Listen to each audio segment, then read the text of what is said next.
He slapped wife for serving him food, late unaware his military brother is at the door. The sun sank low over Astoria, Oregon, painting the small coastal town in a soft orange glow that spilled across the cedar trees lining the Columbia River. The Carter family's modest house, tucked between weathered fences and blooming hydrangeas, caught the fading light, its windows glowing faintly in the twilight. It should have been a serene evening, with the distant crash of waves and the gentle hum of the town winding down. But inside the house, a heavy tension hung in the air, sharp and unspoken, like a storm brewing just out of sight.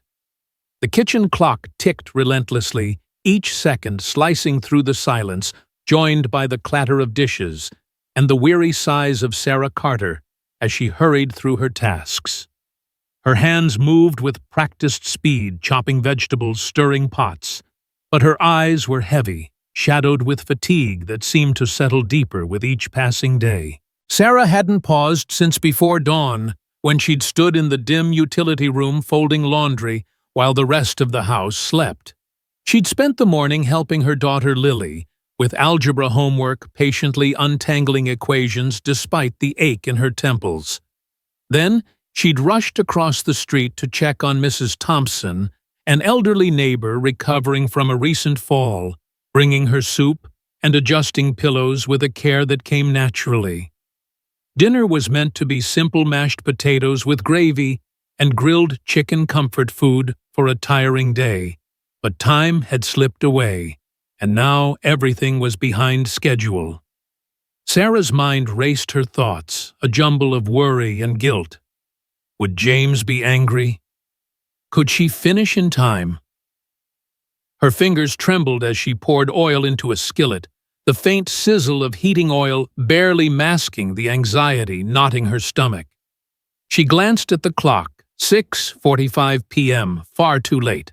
The front gate creaked a sharp sound that made her flinch, followed by the heavy crunch of footsteps on the gravel path outside. Her heart sank, a familiar dread settling in her chest. The front door swung open with a groan, and James Carter stepped inside. His tie loosened, his face glistening with sweat from a long, grueling day at the lumber company's office. His eyes swept the dining room landing on the empty table, and his jaw tightened, a deep frown creasing his brow. "Sarah," he called, his voice sharp, cutting through the kitchen's hum like a blade. "What's this?" "No dinner. You know I come home starving after dealing with those idiots at work." Sarah wiped her hands on her apron, hurrying to the kitchen doorway, her throat tight with a lump she couldn't swallow. She forced a smile, but it wavered, fragile and unsteady. "I'm sorry, James," she said, her voice small. "I'm almost done. I had to help Lily with her homework, and Mrs. Thompson needed me to Mrs. Thompson," James interrupted, his tone biting, his eyes narrowing. "Are you married to her? I'm out there breaking my back and you're playing nurse for the neighborhood. Where's my food?" His words stung, each one landing like a blow. Lily, just 14, sat at the dining table, her math textbook open but untouched, her fingers twisting the corner of her notebook as she tried to make herself small, invisible. The air felt thick, suffocating, as if it might choke her. She kept her eyes down, her heart pounding, wishing she could disappear into the pages of her book. James stormed into the kitchen, his heavy steps echoing on the linoleum, the smell of sizzling chicken doing nothing to soften his mood. "I slave away in that miserable office," he said, his voice rising, filling the room. "And I can't even get a hot meal when I come home. What do you do all day, Sarah? Sit around chat with neighbors." Sarah shook her head, clutching her apron like a shield, her knuckles white. "I'm sorry," she said, her voice barely above a whisper. "It's almost ready. Just a few more minutes, please." Her words were a plea, but James's face only grew darker. He snatched the spatula from her hand, his movements sharp, his voice dripping with frustration. "I don't want your excuses. You don't respect me in this house." The words hung in the air, heavy and accusing, and for a moment the world seemed to stop. The sizzle of the skillet faded, the clock's ticking grew distant, and Lily looked up, her eyes wide with fear, her heart racing so fast she could hear it. The room was silent, the tension so thick it felt like it might snap. "I do respect you," Sarah whispered, her voice trembling, barely holding together. "I just—" Before she could finish, James's hand flashed out a quick, sharp slap across her cheek, the sound cutting through the quiet like a crack of thunder. Sarah stumbled back, catching herself against the counter, her hand flying to her face as the sting spread. The spatula clattered to the floor, a harsh metallic sound that echoed in the small kitchen. Lily screamed, leaping to her feet, her chair scraping against the floor. "Dad, stop! Leave her alone!" Her voice was high, desperate, her hands shaking as she clutched the edge of the table. James turned on her, his face twisted with rage, his eyes burning, but the fire in him flickered out as quickly as it had flared. He stepped back, muttering under his breath, "This house won't kill me. I'm not the fool here." He turned and stormed out of the kitchen, his footsteps heavy, leaving a wake of silence. Sarah stood frozen, her hand still on her cheek, fighting the tears that threatened to fall. She wouldn't cry, not in front of Lily. She took a shaky breath, forcing herself to move to keep going. Outside, unnoticed by the family, a shadow lingered at the front gate. Michael Carter, James's younger brother, stood in his faded Marine uniform, his boots caked with dust from a long journey from Camp Pendleton. He'd arrived in Astoria, eager to surprise his family, to see their faces light up after 3 years apart. But the sounds he heard, the sharp slap, Lily's cry, James' angry shouts, stopped him cold. His jaw clenched, his fists tightening at his sides, his heart heavy with disbelief. He'd dreamed of a warm homecoming of laughter and stories, the family he'd carried in his heart through deployments and sleepless nights. Instead, he found something broken, something wrong. He didn't open the gate, not yet, his mind racing with what he'd just witnessed. Inside, Sarah knelt to pick up the fallen spatula, her hands trembling so badly she nearly dropped it again. Lily rushed to her side, tears streaming down her cheeks, her voice small and broken. "It's okay, Mom," she whispered, wrapping her arms around Sarah. "I'll help. Please don't cry." Sarah forced a smile, fragile but determined, and pulled Lily into a tight hug. "We'll be fine, sweetheart," she said, her voice cracking. "It's all right." But the words felt hollow even to her. James slumped into his armchair in the living room, flipping on the TV, the volume cranked high to drown out the silence that pressed against the walls. His anger had burned out, replaced by a gnawing mix of regret and pride, a bitter tangle he couldn't unravel. He wouldn't apologize. Not tonight. Maybe not ever.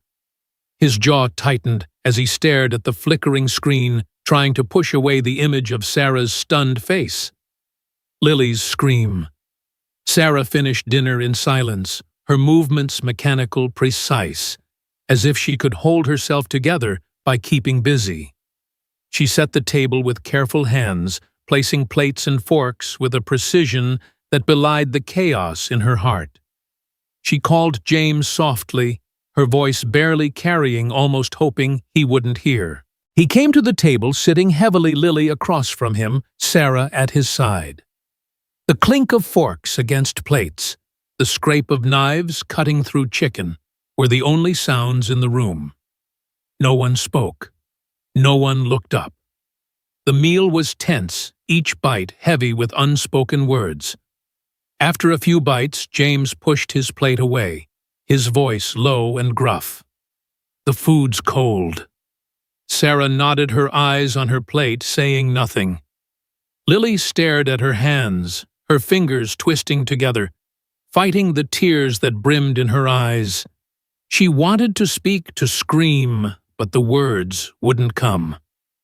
Outside, Michael stood by the gate, his heart heavy, his breath visible in the cool evening air. He remembered James as a boy, quick to laugh, quick to fight, but always the big brother who'd had his back. Had that James vanished, swallowed by anger and stress? Michael looked at the house, its windows glowing with a warmth that felt like a lie, and wondered if this was the home he'd left behind, or something darker, something new. He made a decision, his resolve hardening like steel. Tomorrow, he would knock. Tomorrow, he would step through that door and face his brother. Tonight, he would let the darkness hold his anger, let it simmer, but only for a while. Inside, Sarah tucked Lily into bed, the girl clinging to her, her body trembling with quiet sobs. "Mom, why does Dad yell so much?" Lily whispered, her voice barely audible. "Why did he hit you?" Sarah stroked her daughter's hair, her own heart breaking. "Some people lose themselves when they're angry," she said softly. "Your dad, he's tired, stressed. But it's not right, Lily." Lily's voice cracked a small, desperate sound. "It's not fair." Sarah nodded, tears slipping down her cheeks, hidden in the dark. "No, it's not. But you and me will stay strong. Things will change, I promise." She kissed Lily's forehead, lingering a moment, then slipped into the hallway, wiping her eyes with the sleeve of her sweater. James was asleep on the couch, the TV casting flickering shadows across his face, the volume low now, a dull hum. Sarah stood there watching him, her mind flooded with memories of the man she'd married, the one who'd held her hand under the stars, who'd promised her a life of love and laughter. Where had he gone? She moved to the kitchen, cleaning the dishes with slow, deliberate movements, packing away leftovers in silence. She sat at the table, staring into the darkness beyond the window, the weight of the day pressing down on her. Her mind was loud, filled with regrets, fears, and a faint, fragile hope she could barely hold on to. She prayed silently, her lips moving without sound, asking for strength, for peace, for something to shift in this house that felt more like a cage. Outside, Michael walked away from the gate, his boots crunching on the gravel, the sound fading into the night. The stars above Astoria glittered coldly, and the distant waves whispered against the shore. Tomorrow would come, and with it a reckoning, not with guns or fists, but with words, with truth, with the weight of a family teetering on the edge. The battle lines were drawn not for a war, but for something far harder, the fight to save a home, to reclaim love, to rebuild what had been broken. The night stretched on, quiet but restless, and the Carter house stood still, waiting for the morning. The morning sun rose over Astoria, Oregon, casting a pale golden light through the cedar trees, their shadows stretching long across the Carter family's modest house. The air carried the faint tang of salt from the nearby Columbia River, mingling with the scent of damp grass and blooming hydrangeas. Inside, the tension from the previous night clung to the walls like damp fog, heavy and unyielding. Sarah Carter was already awake, moving through the kitchen with quiet precision, her face still swollen from silent tears shed in the dark. She set the table with bowls of steaming oatmeal topped with sliced apples, her hands steady despite the ache in her chest that hadn't eased since James's hand had struck her cheek. Lily lingered in her bedroom, her door cracked open, her sketchbook untouched on her desk. She was reluctant to face her father, her heart still racing with the memory of his anger, her mother's stumble, the sharp crack of that moment. James woke last, stirring in the armchair, where he'd fallen asleep, the TV now a blank screen. His eyes flickered to Sarah's reddened cheek. and for a fleeting moment guilt flashed across his face, raw and unguarded. But pride, stubborn and familiar, pushed it away. He grunted, reaching for his phone, scrolling aimlessly to avoid the weight of the room. Sarah placed a bowl of oatmeal in front of him, her voice barely above a whisper. "Good morning," she said, the words mechanical, her eyes fixed on the table. James didn't reply, his jaw tight, his fingers tapping the phone screen.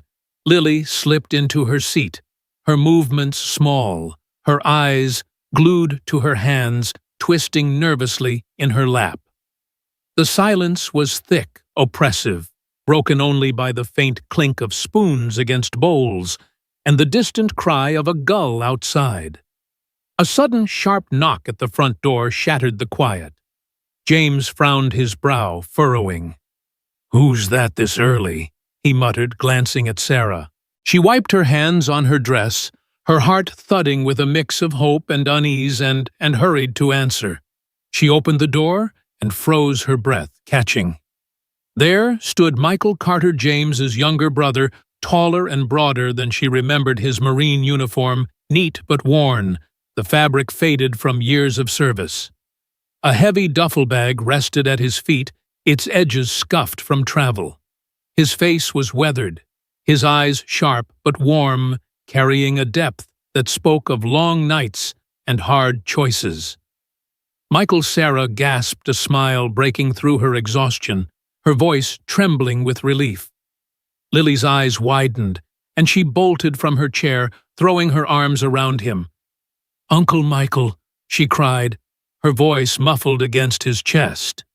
James looked up, shock flashing across his face, before he forced a wide grin, masking the tension of the night before. "My brother," he shouted, standing to pull Michael into a rough bear hug, clapping his back with a force that echoed in the small room. "You didn't say you were coming. Look at you, Marine all grown up." Michael returned the hug, but his smile was tight, his eyes guarded, searching his brother's face. "Surprise, James," he said, his voice steady but laced with something unspoken. "I needed to see my family." Sarah ushered him inside, her hands trembling as she gestured to the table. "Come sit, eat," she said, her voice bright but brittle. Lily clung to Michael's side, her face lighting up for the first time that morning. He ruffled her hair, his grin softening. "You've grown, Lily. Almost as tall as your mom now." The family gathered around the table, James suddenly loud and cheerful, as if the previous night's ugliness had never happened. He piled oatmeal onto Michael's plate, chuckling about his office job, the lazy guys at the lumber company, the endless paperwork that drove him up the wall. His voice boomed, filling the space, but it felt forced, like a performance. Michael ate slowly, his eyes moving between James, Sarah, and Lily, sensing the cracks beneath the surface, the unspoken weight that pressed against the room. Sarah cleared her throat, her voice soft. "How was the trip, Michael? You must be tired." Michael nodded, his gaze lingering on her. "Long, but worth it to be here." "You look tired yourself, Sarah." His words were gentle, but they carried a question, a quiet probe. Sarah forced a smile, her hands twisting her napkin. "Just busy, you know. Things pile up." James laughed too loud, cutting in. "She's always running around helping neighbors, playing teacher with Lily. Never a dull moment, right?" But his eyes darted away, avoiding Michael's steady stare. After breakfast, Sarah began clearing dishes, her movements quick, almost frantic, as if keeping busy could hold back the storm she felt brewing. James clapped Michael on the shoulder, his grin wide, but strained. "Come on, let's hit the porch, catch up like old times. Just us brothers?" He wanted to steer the conversation, keep it light, keep it safe. But Michael shook his head, his expression calm but firm. "Not yet, James. I want to talk to Sarah and Lily, too." James's smile faltered, his hand dropping. Talk about what he asked, his voice edging toward defensiveness. Michael's gaze was steady, unyielding. About home. About family. The words landed heavily and the room seemed to shrink. James laughed, but it was awkward, brittle, like glass about to crack. You just got here, man. Plenty of time for that heavy stuff. Sarah paused at the sink, her hands trembling, a dish slipping slightly in her grip. Lily stared at her plate, her fingers digging into her palms, sensing the shift in the air. Michael's voice grew firmer, still calm, but cutting through the pretense. James, I heard something last night. I was at the gate about to knock. I heard shouting. I heard crying. The room froze, the air so still it felt like it might shatter. James's face hardened, his jaw clenching. Sarah's hands shook the dish, clattering softly in the sink. Lily's breath hitched, her eyes darting to her mother. Michael continued, his voice low, deliberate, each word measured. I heard you hit Sarah. Why, James? Why would you do that? James stood abruptly, his chair scraping the floor, his face flushed with anger. You don't get it, Michael. You've been gone too long off playing soldier. Things aren't easy here. The stress, the bills, the job, it all lands on me. You got no right to come in here and judge me. His voice was loud, defensive, but there was a crack in it. A hint of shame he couldn't hide. Michael didn't flinch. His eyes locked on his brother. And that gives you the right to hit her, to make your own daughter afraid of you. His words were calm but piercing, cutting through James's bluster. Sarah stepped forward, her voice trembling, her hands twisting her dress. Michael, please, it's okay. James is just tired. He doesn't mean it. Her words were a reflex, a shield she'd used too many times. Michael shook his head, his eyes softening as he looked at her. Don't make excuses for him, Sarah. I've seen real danger men who'd give anything to come home to their families, to hold them one more time. You have that, James, right here, and you're breaking it. His voice was steady, but there was pain in it, a quiet anger born of love. Lily's voice broke through, small but clear, trembling with emotion. I'm scared, Uncle Michael. I'm scared of Dad. The words hit like a tidal wave crashing over the room. James froze, his anger draining away, replaced by a raw, aching shame. He looked at Lily, really looked at her, seeing the fear in her red-rimmed eyes, the way her hands trembled. Sarah pulled Lily into her arms, tears spilling down her cheeks, her body shaking as she held her daughter close. Michael turned to James, his voice steady but unyielding. Listen to her, James. Your own daughter. You've got a choice, keep pretending nothing's wrong or start fixing it. I didn't come home to watch my family fall apart. James sank back into his chair, his face pale, his hands gripping the edge of the table as if it could anchor him. The weight of Lily's words, Michael's presence, and Sarah's quiet tears pressed against him, heavy and inescapable. Sarah wiped her eyes, holding Lily tightly, her voice barely a whisper. We just want peace, James. For all of us. The room was quiet now, the truth laid bare like an open wound.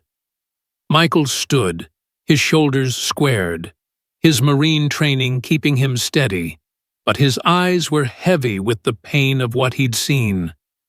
James stared at the floor, his pride and shame locked in a silent battle, his breath uneven. Lily clung to her mother, her fear still raw, her small frame trembling. The house felt different, as if the air itself had shifted, exposing something painful but necessary. Outside, the Oregon sun climbed higher, its light filtering through the cedars, the faint cry of gulls echoing in the distance. The family sat in silence, each grappling with the weight of what had been said, what had been revealed. Michael knew this was only the beginning, a single step in a long, hard fight. Change wasn't a moment. It was a journey, one that would test them all, and it was far from over. The afternoon sun dipped low over Astoria, Oregon, casting long shadows across the Carter family's small house, its weathered siding glowing faintly in the golden light. The air carried the briny scent of the Columbia River mingling with the earthy smell of cedar trees and the faint sweetness of hydrangeas blooming along the fence. Inside, the morning's confrontation hung heavy, its echoes lingering like smoke that refused to clear. Sarah moved through the kitchen, scrubbing dishes, with a quiet intensity, her hands unsteady, her mind replaying Michael's words, Lily's trembling voice, and the raw shame in James's eyes. Each clink of plates felt like a countdown to something inevitable, something she both feared and hoped for. Lily sat in her bedroom, her sketchbook open on her desk, but her pencil lay untouched, her thoughts too tangled to draw.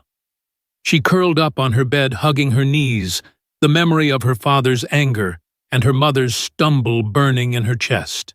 James paced the living room, his phone abandoned on the coffee table, his mind a storm of Michael's accusations and Lily's confession. "I'm scared of you." The words cut deeper than he'd expected, each one a shard of glass lodging in his heart. Michael sat at the dining table, his duffel bag still unpacked by the door, his Marine uniform a stark contrast to the domestic chaos around him. His eyes followed James, watching for a sign, a crack in the wall of pride that kept his brother from breaking. The house felt like a pressure cooker, the silence thick with unspoken truths ready to erupt. James finally stopped pacing, his voice low but edged with defensiveness. "You don't know what it's like, Michael," he said, his hands clenched at his sides. "The lumber company's a mess, layoffs, budget cuts, clients breathing down my neck. I'm carrying everything, the mortgage, the bills, this whole house. It's all on me." Michael leaned forward, his eyes steady, unyielding. "And Sarah, Lily, they're carrying your anger, James. That's not a family. It's a battlefield." His voice was calm, but it cut through the room sharp and precise.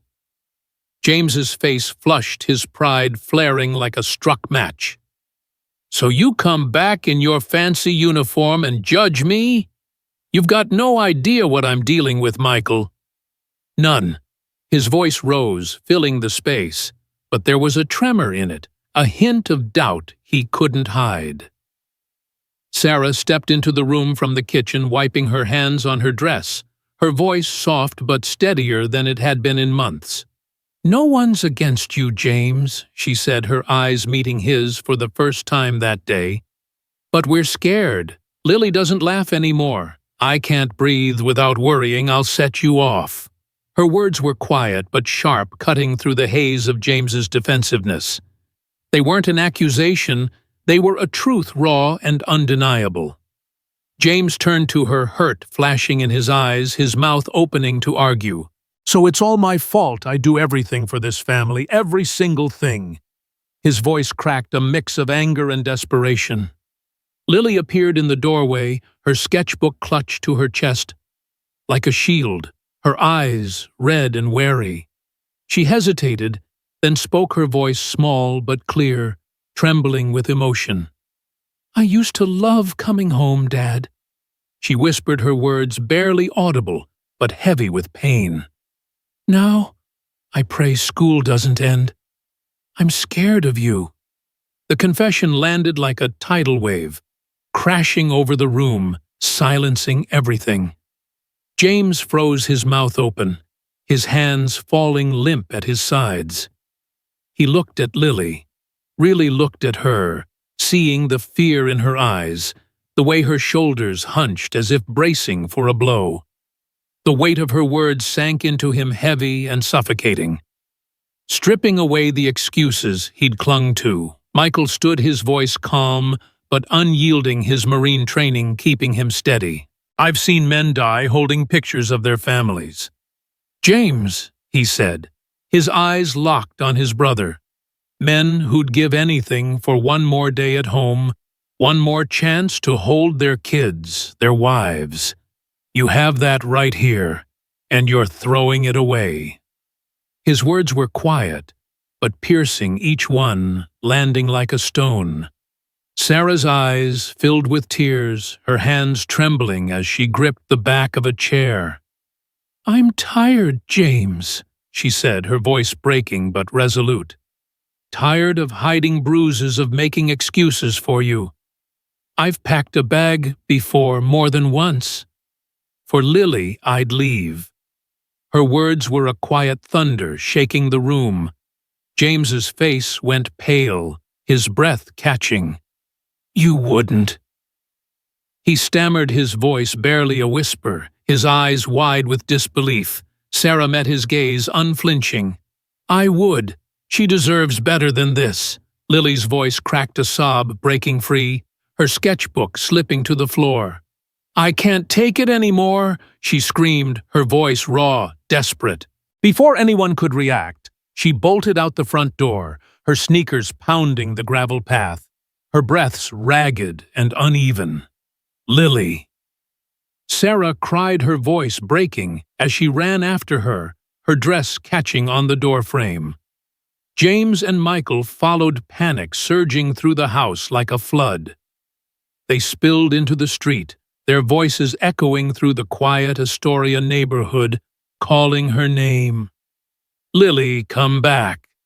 The air was cool, the sun sinking lower, casting long shadows across the pavement.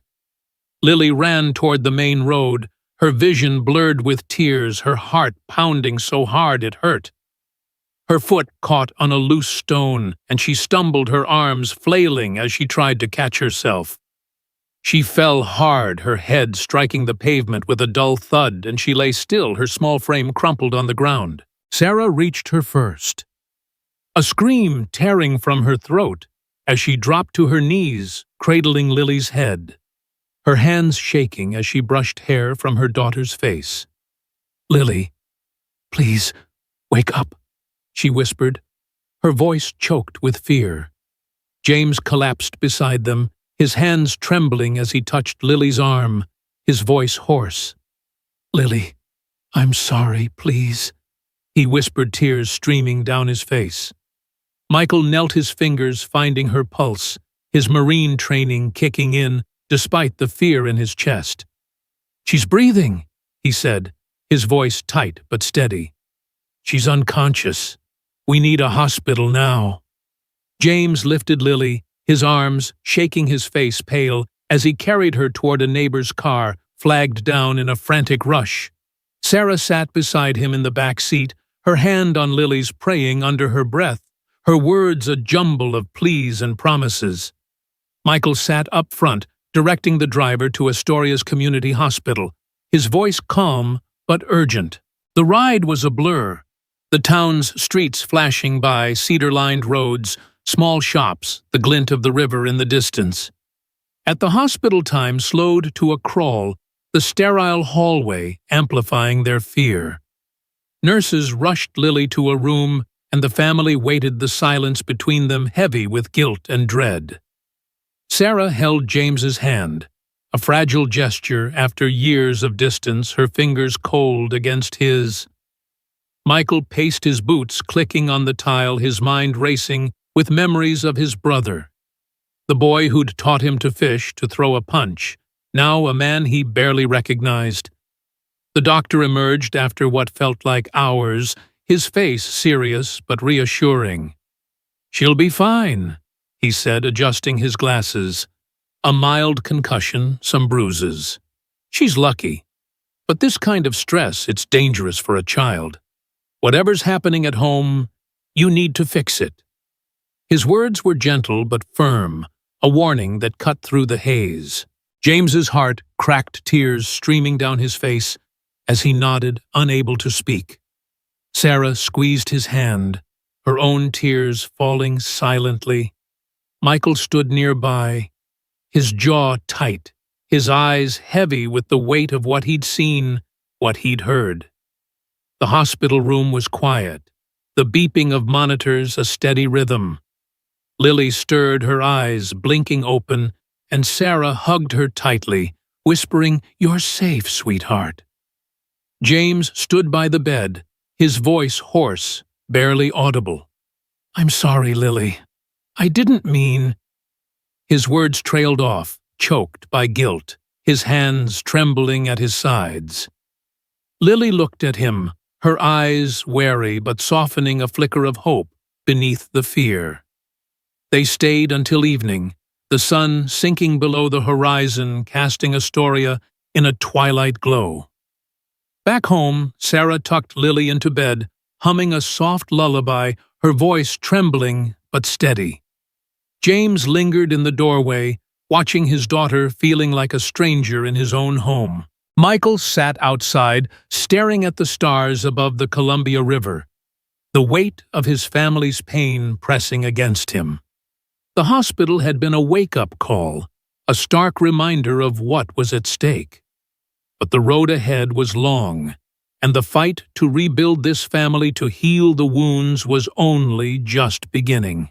The morning after Lily's hospital visit, the Carter house in Astoria, Oregon, felt different, quieter, as if the storm of the previous day had passed, but left a fragile stillness in its wake. Sunlight streamed through the kitchen window, catching the steam rising from a pot of coffee, the scent mingling with the faint salt air from the nearby Columbia River. Sarah sat by Lily's bedside, watching her daughter sleep, her small chest rising and falling, a bandage on her forehead, a stark reminder of the chaos that had unfolded. Sarah's eyes were heavy, her face etched with exhaustion, but there was a flicker of hope in her heart, a cautious belief that things might change. James hadn't slept, his eyes red and raw, from a night spent staring at his hands, haunted by the image of Lily, crumpled on the pavement, her small body still, her face pale. He sat in the living room, the TV off, the silence pressing against him like a weight. Michael entered from the porch, carrying a tray of coffee cups, his Marine uniform swapped for a plain T-shirt and jeans, his duffel bag still by the door. He handed a cup to Sarah, then one to James, his movements deliberate, his eyes steady. "She's lucky," he said, his voice low, firm. "But luck runs out, James. You need to fix this." Sarah stroked Lily's hair, her voice soft but resolute. "We just want peace, James. For Lily, for all of us." Her words were simple, but they carried the weight of years spent in fear, years spent hiding bruises and swallowing pain. James nodded, his throat tight, his voice barely a whisper. "I know," he said the words, heavy with guilt. A nurse stepped into the room, checking Lily's chart with a gentle smile. "She'll be fine with rest," she said, her voice calm. "But family is medicine, too. Take care of each other." Her words lingered, a quiet challenge to the fractured family. They left the hospital that afternoon, moving slowly, as if afraid to disturb the delicate calm that had settled over them. The ride back to Astoria was quiet, the town's cedar-lined streets and small shops, passing in a blur, the Columbia River glinting in the distance. Back home, Sarah tucked Lily into bed, humming a soft lullaby, her voice trembling but steady. Lily stirred, her eyes blinking open, and Sarah hugged her tightly, whispering, "You're safe, sweetheart. You're safe." James stood in the doorway watching his daughter, his heart aching with a mix of love and regret. He felt like an outsider, a stranger in his own home, the weight of his actions pressing down on him. That evening, Michael asked James to talk outside, away from the confines of the house. They sat on the back porch, the air cool, the sound of the river faint in the distance, gulls circling lazily overhead. The sky was painted in shades of pink and orange, a serene contrast to the turmoil within the family. Michael spoke first, his voice steady, grounded by his years in the Marines. "You were my hero growing up, James," he said, his eyes fixed on his brother. "You taught me to ride a bike, to stand up to bullies in school. You were the one I looked up to. But now you're the bully. Is this who you want to be?" His words were calm but sharp, cutting through the defenses James had built. James's eyes filled with tears, his voice breaking as he spoke. "No," he said, his hands shaking. "I don't know how I got here, Michael. Work builds life. It's all too much. It's like I'm drowning, and I took it out on them. I didn't mean to." His voice cracked sobs, racking his body raw and unfiltered. Michael placed a hand on his shoulder, his grip firm, but not unkind. "That's not strength, James," he said. "Strength is kindness, patience. In the Marines, we fight enemies out there on the battlefield. At home, you protect your family, not hurt them. You've got a chance to make this right, but it starts now." James nodded, tears streaming down his face, his breath uneven. "I'm sorry, Michael. I'm so sorry." The words were a release, a crack in the wall he'd built around himself. Michael's eyes softened, but his voice remained steady. "It's not too late. But you have to show them the man you can be, not the one you were yesterday." Inside, Sarah stood at the kitchen sink washing dishes, her hands trembling as she thought of the packed bag hidden in her closet, the one she'd prepared more than once. She thought of Lily, of the fear in her daughter's eyes, and the strength it took to stay to hope for change. James walked in, his face raw with emotion, his steps hesitant. "Sarah," he said, his voice shaking, "I'm sorry. I've hurt you, hurt Lily. I lost myself, but I want to change. I don't want to lose you, lose this family." Sarah paused, her hands still in the soapy water, her eyes searching his face. She saw the man she'd married, the one who'd laughed with her under the stars. But she also saw the pain he'd caused, the fear he'd sown. "Change isn't words, James," she said softly, her voice steady despite the tears in her eyes. "It's actions. If you want forgiveness, you have to show it every day." James nodded, his throat tight, tears falling freely now. "I will," he said. "I promise." That evening, for the first time in years, James set the table, his movements clumsy but earnest, his hands fumbling with the plates. He called Sarah and Lily to dinner, his voice soft, almost nervous. "Dinner's ready," he said, managing a small smile. He thanked Sarah for cooking, his words awkward but sincere. Lily sat across from him, hesitant at first, then shared a shy story about her art class, her voice quiet but growing steadier as she spoke. James listened, his eyes soft, attentive, nodding, as she described a drawing she'd made of the river. Sarah watched, her heart cautious but hopeful, a small spark of possibility flickering inside her. Michael stood in the doorway, leaning against the frame, a faint smile on his face. It was a beginning, not an end, a fragile step toward something better. The next morning, Michael prepared to leave, his duffel bag packed, his boots laced tight. He hugged Lily tightly, whispering, "You're strong, kiddo. Don't forget that." She clung to him, her eyes bright with unshed tears. He embraced Sarah, his voice low. "You're not alone anymore, Sarah. You never were." To James, he spoke firmly, his eyes locking onto his brother's. "Home's a battlefield too, James. You don't win by fighting your family. You win by protecting them, by building them up. Don't forget that." James nodded, his eyes steady, a quiet resolve settling in his chest. I get it, Michael. I'll try every day. Michael walked down the gravel path, his boots crunching the morning sun, casting his shadow long and steady. He glanced back at the house, its windows glowing with the promise of a new day, and felt a cautious hope stir in his heart. That night, the Carter house was quiet, but the silence was different, soft, gentle, not heavy with fear. Sarah and Lily slept soundly, their breaths, even their faces peaceful for the first time in months.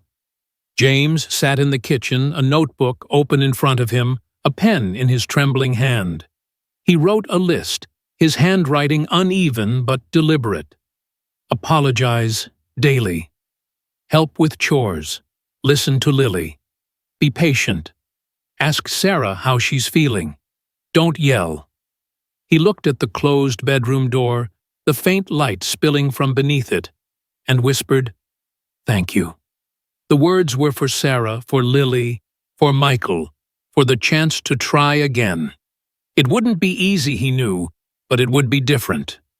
A lesson learned, true strength, lies not in anger or control, but in kindness, patience, and respect. The scars we leave with our words and actions can linger, especially for children like Lily, who carry the weight of fear in their hearts. But healing is possible if we're brave enough to change, to listen, to rebuild. Families thrive on communication support and accountability, not fear or violence. If you or someone you know is struggling with challenges like those in this story, reach out for help. Counseling, community support, or even a trusted friend can be a lifeline. Change starts with a single step, but it's the journey day by day, action by action that rebuilds a home, restores love, and creates a safe space for those we hold dear.